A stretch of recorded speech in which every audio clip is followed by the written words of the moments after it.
Kabilang sa mga ibinida ni Pangulong Bongbong Marcos sa kanyang ikalimang SONA ang naging tugon ng gobyerno sa krisis sa langis dahil sa gulo sa Middle East. Tinalakay rin po ang flood control scandal at West Philippine Sea, pati ang ilang usaping malapit sa ordinaryong Pilipino, gaya po ng buwis, kuryente, transportasyon at kalusugan. Balitang hatid ni Ivan Mayrina. Sa 1 oras at 26 na minutong talumpati, ilang beses pinalakpakan si Pangulong Bongbong Marcos sa kanyang ikalimang State of the Nation address. Mula sa pagpapanagot sa kanyang sariling pinsan dahil sa flood control scandal na sentro ng kanyang SONA noong nakaraang taon. Dumating na tayo sa punto na ayon sa Ombudsman ay malapit na ang paghain ng patong-patong na kaso labang sa dating Speaker. Hindi ako Pangulo ng aking pamilya.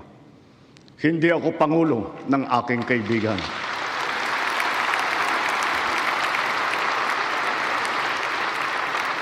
Ako ay Pangulo ng Pilipinas at ang tungkulin ko ay sa inyo, ang aking mga kapwa Pilipino. Hanggang sa matapang na pagtindig sa ating karapatan sa West Philippine Sea. We are not greedy, we are not racists, we are not liars. Pinalakpakan din ang mga usaping malapit sa sikmura ng ordinaryong mamamayan, gaya ng pagpapalawak ng tax exemption. Hindi natin kaliligtaan ang ating mga manggagawang Pilipino, lalo na ang mga middle class, pati na ang mga maliliit na negosyo. Ang naisang Pangulo, isama sa exemption ang kumikita na hindi lalagpas sa 350,000 pesos kada taon. Sa ngayon, exempted ang mga kumikita na hindi lalagpas sa 250,000 pesos. Kaya bilang natatanging proteksyon sa kanila at para mas mapakinabangan nila ang pinaghirapan nilang kita, nananawagan ako sa Kongreso upang maipasa ang batas na magbibigay ng bahagyang ginhawa para sa ating bayaring buwis. Dagdagan natin ang mga manggagawang malilibre sa buwis sa kanilang kita. Isasama na natin ang mga kumikita ng hindi lalagpas sa 350,000 pesos kada taon.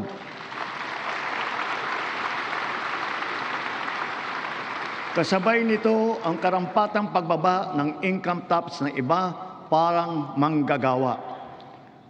Pangalawa, ang mga maliliit na negosyo ay hindi napapatawan ng minimum corporate income tax. Ipinanukala niya ang pagbibigay ng amnesty sa buwis. Pangatlo, para mapanatag ang loob ng taong bayan ang pagbigay ng amnesty para sa mga hindi nabayarang buwis tulad ng income tax, estate at donors tax at value-added tax.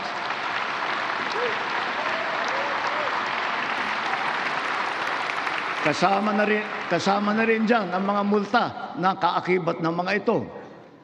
Nanawagan din ang Pangulo sa Kongreso na amyandahan ang Electric Power Industry Reform Act o EPIRA para matanggal na ang system loss charges.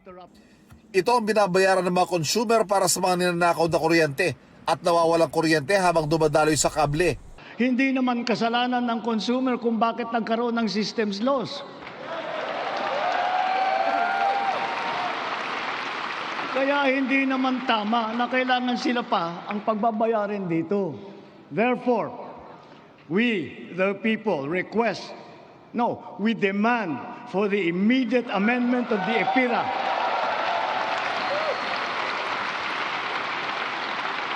And to prohibit charging systems lost against consumers, including the value-added tax thereon. Hinimok din ng Pangulo ang mga mababatas sa ipasa ang Sariling Kuryente Act para mas maging abot kaya ang mga rooftop solar panels at battery storage systems. Nangako ang Pangulo na sa nalalabing 2 taon ng kanyang administrasyon ay tatapusin ang mga nasimulan at tutuparin ang mga pangako. Kabilang na riyan ang mga proyektong pang-infrastruktura. Sa susunod na taon, ang mga tren ng North-South Commuter Railway ay tatakbo na sa pagitan ng Valenzuela at Malolos. Sisikapin ng DOTR na sa pagtapos ng administrasyong ito, tapos na rin ang railway hanggang sa Clark. Sa susunod na taon, bubuksan na rin ang 12 stasyon ng MRT-7. Pati ang mas pinalawak na benepisyo pangkalusugan. Para mapaganda pa ang suporta natin sa mga batang may developmental disabilities. Dodoblehin natin ang PhilHealth package para sa pagpapatingin sa therapy. Mas madali na rin daw ang pag-access sa tulong medikal sa pamamagitan ng eMyFit program para mapabilis ang pagkuha ng serbisyo medikal para sa mga Pilipino.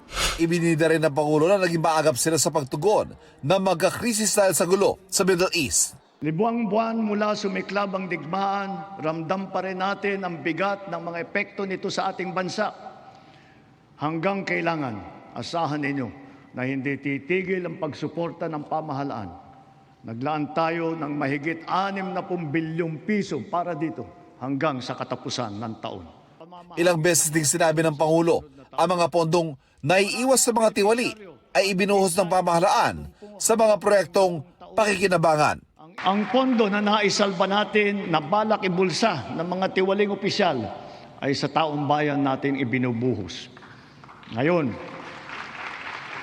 ipipihit natin ang mga programa sa mas nangangailangan nating kapwa Pilipino para naman mas malawak at mas marami ang maaabot ng tulong. Ivan Mayrina nagbabalita para sa GMA News.